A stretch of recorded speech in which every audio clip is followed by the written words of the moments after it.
Welcome. It's the Better Than That Little League podcast. It's the start of week 3.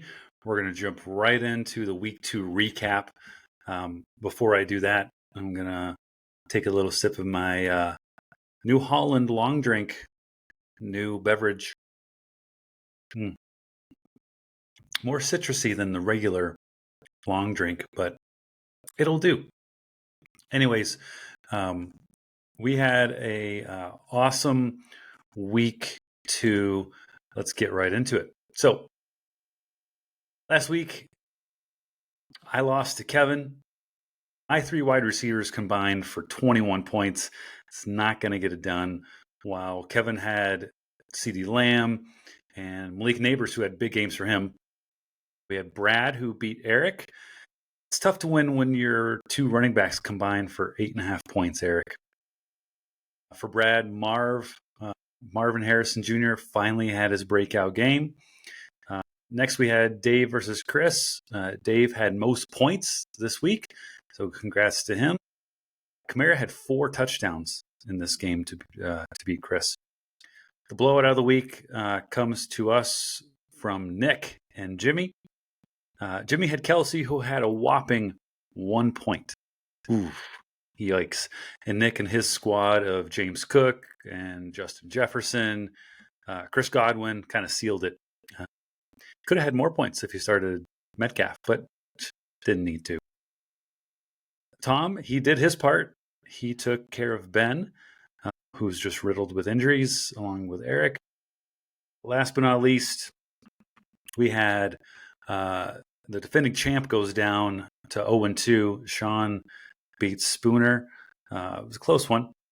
Spooner did have George Kittle, who had the most tight end points. So he won last week's mystery prize. So the big storyline for this week, obviously, has been just the injuries to top players. Pacheco, Kupp, Debo, A.J. Brown, CMC, Higgins, Love. So all of Eric's team. The waiver wire has been hot the past couple weeks, and you can see that through everyone's waiver budget. We got Ben, who now has 0 doll hairs. We got to show this. One of the memes of the week brought to you by Tom. Ben, he is not ashamed of fab spending, but he should be. He should be. So far, in the first and second spot, we have Sean and Dave, both at 2-0. Plethora of teams at 1-1. And then last but not least, Spoondog and Eric at 0-2. Something that's not surprising to me is that Brad still has $100 worth of fab budget. We'll still see. It was one of Nick's bold predictions that Brad will finally figure out how to use that and actually use it wisely. So we will see. We wanted to take another quick look at Tom's memes. We talked about the injuries to Eric's team, and it's prayers go out to his teams. Just riddled with injuries. Anyways, why don't we just go right into week 3 matchups here? We'll start with mine and Tom's matchup for this week. I got hit with the injury bug. I got Ken Walker, Cooper Kupp that are going to be out for several weeks. Cooper Kupp might go on IR. So I'm grasping at straws here, having to start a rookie in Keon Coleman, who hasn't necessarily got linked up with Josh Allen yet. I'm hoping that this could be the week, because it would be cool to see, a Monday night miracle. Coleman comes back to help me beat Tom. But with what I'm working with here, it's not looking likely. On the other hand, Tom also got the injury bug. Pacheco is out for him for the next couple weeks.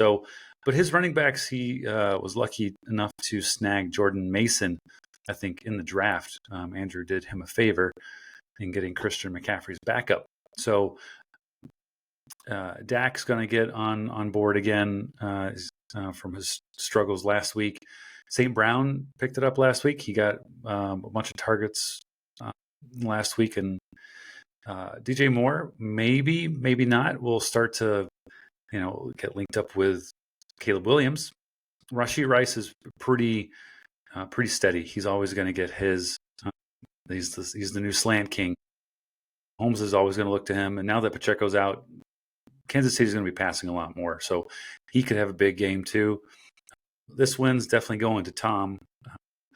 I did figure out that Yahoo got rid of the whole pick'em thing. So I can no longer, pick who I think is going to win. That's a bummer, isn't it? Bummer. Anyways, yeah, I got Tom winning this matchup. We'll go next to Kevin versus Eric. We talked earlier about Eric still being hit with a bunch of injuries. Let's see, on his IR spot, he's got Christian McCaffrey, got Clyde Edwards-Helaire. He's had Jordan Love, who's questionable, Jordan Addison, who's questionable. Jeff Wilson left with an injury last week. T. Higgins is questionable. Monday night game. Come on, Higgins, don't do that to us. Don't do that to Eric. Evan Ingram went out with a hamstring injury last week. Raheem Mostert hasn't played at all this year. Man, oh man. Looking over at Kevin's team, Anthony Richardson hasn't been the draft pick that we had hoped he'd been. Hasn't necessarily brought out a lot of his rushing, specialties. Jalen Waddle, who no longer has Tua, who knows how he's going to get utilized now? Are they going to run the ball more? Malik Neighbors, awesome game last week. Daniel Jones finally figured out he has a stud at wide receiver, so just throw him the ball. CeeDee Lamb going up against Baltimore, I can see him having a great game, a get-right game for Dak and the Cowboys. The risky thing here is Kevin sticking with Deontay Johnson, Carolina not sticking with Bryce Young, and going with Andy Dalton. So could this be the turnaround that Deontay Johnson needs? Maybe. But we'll see. Just taking a quick little scroll through. Oh, it looks like Kevin was the lucky winner of Kareem Hunt. I doubt he gets used like we think we would hope, unfortunately. But unfortunately, Eric, I'm going to see you drop to 0-3. Kevin's going to get this win this week. Third matchup of the week, we're going to Dave versus Sean. Both 2-0 teams. Starting with Sean, Lamar Jackson. He's looking like the QB1. He's rushing. He's got the most passing yards throughout his career within these first two games so far, which is new to see. And if he can keep the rushing stats up, then he's looking like QB1 of the year. Like I said, with Jalen Waddle, Tyreek Hill, how is they going to be used? I think Tyreek Hill is more of the throw it up there and he's going to go get it kind of guy. So I can still see, what's the quarterback's name for Miami? Skylar Thompson. All he's got to do is throw it out there. Tyreek will go get it. When it comes to Jalen Waddle, you kind of need to be a little bit more accurate with your passing. So I think Tyreek Hill still can be utilized well in short screens, reverses, all that kind of stuff. He's going to get his. Nico Collins, man, if you guys watched that Sunday night game against the Bears, he looked like a stud.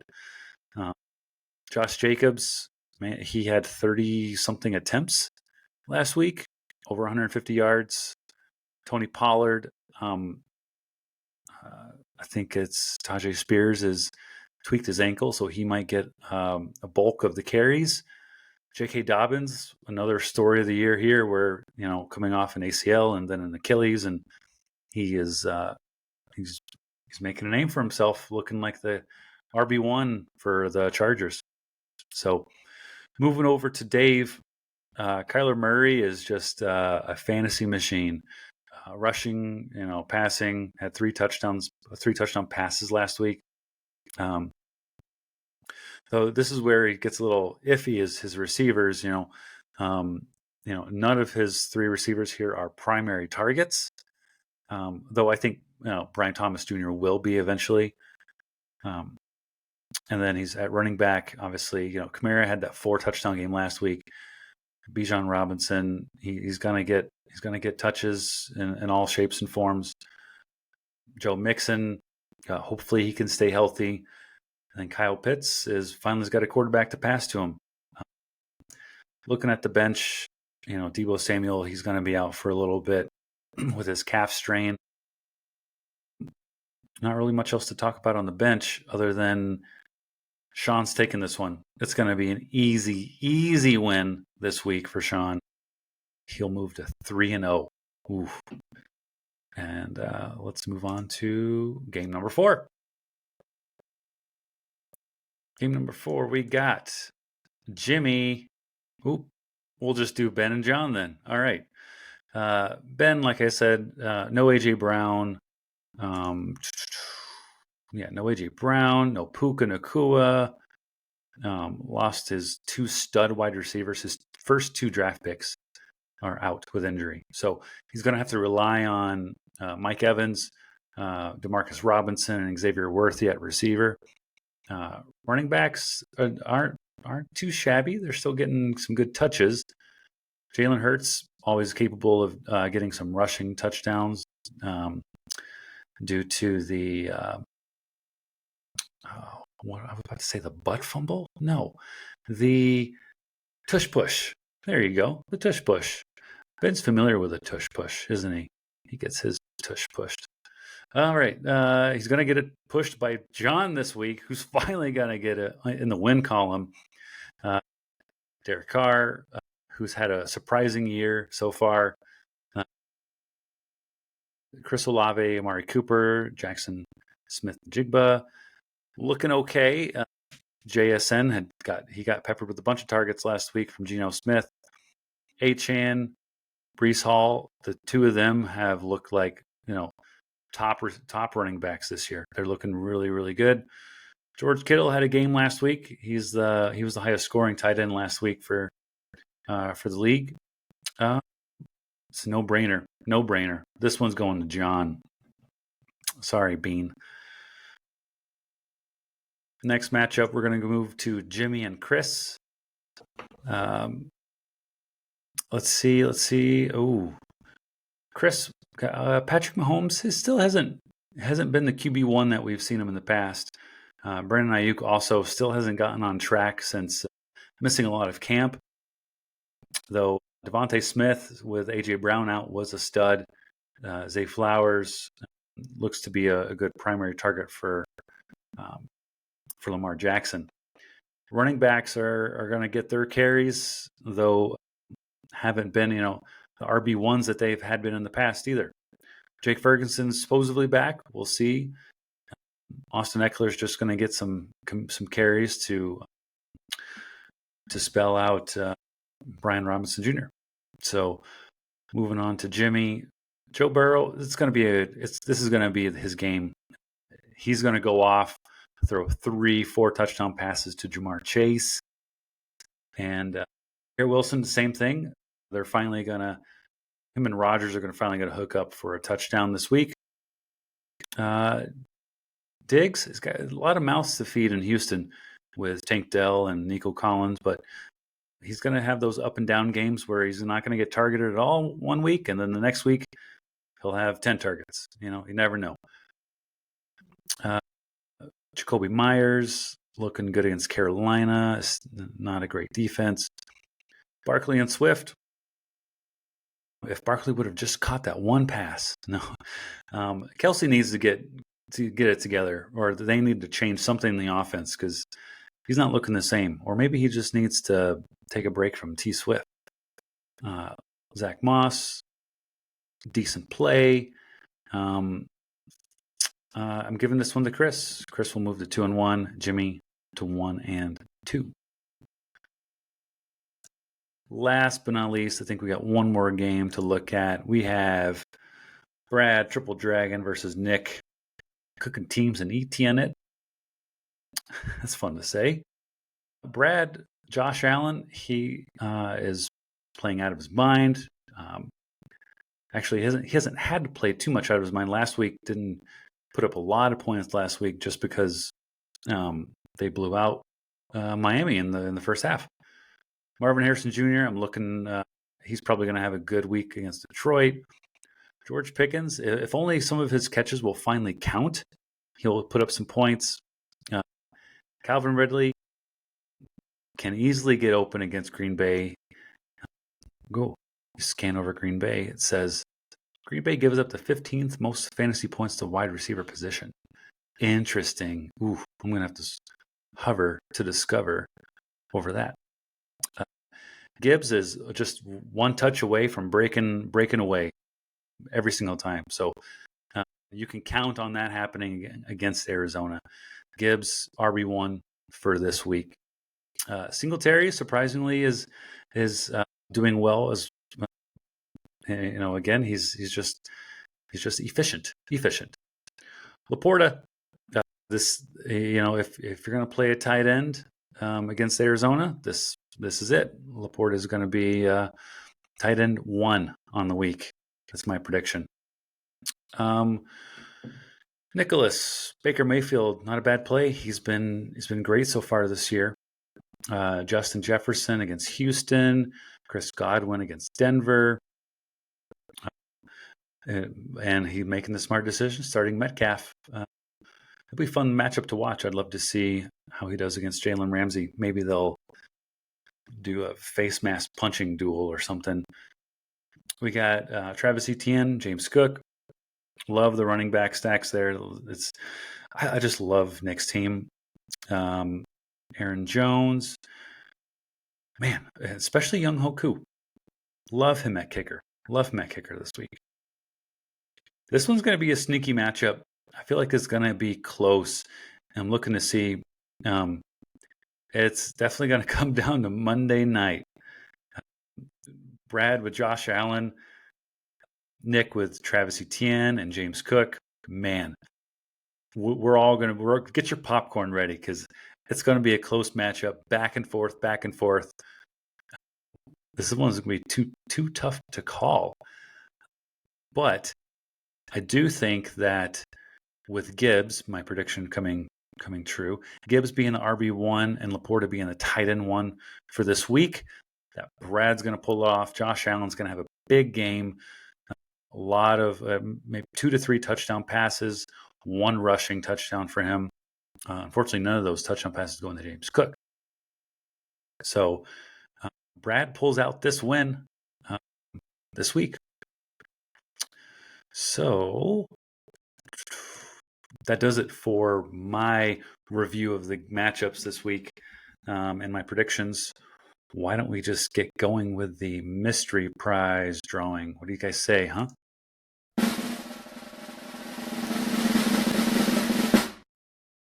Ooh, all right, this week's mystery prize is... Let's see.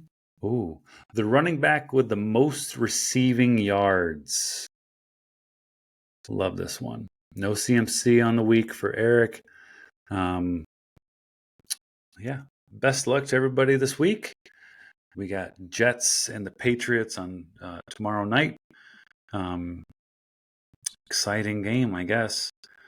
But that's all I got for you guys. Enjoy your night, and we'll see you next week. Bye, everybody.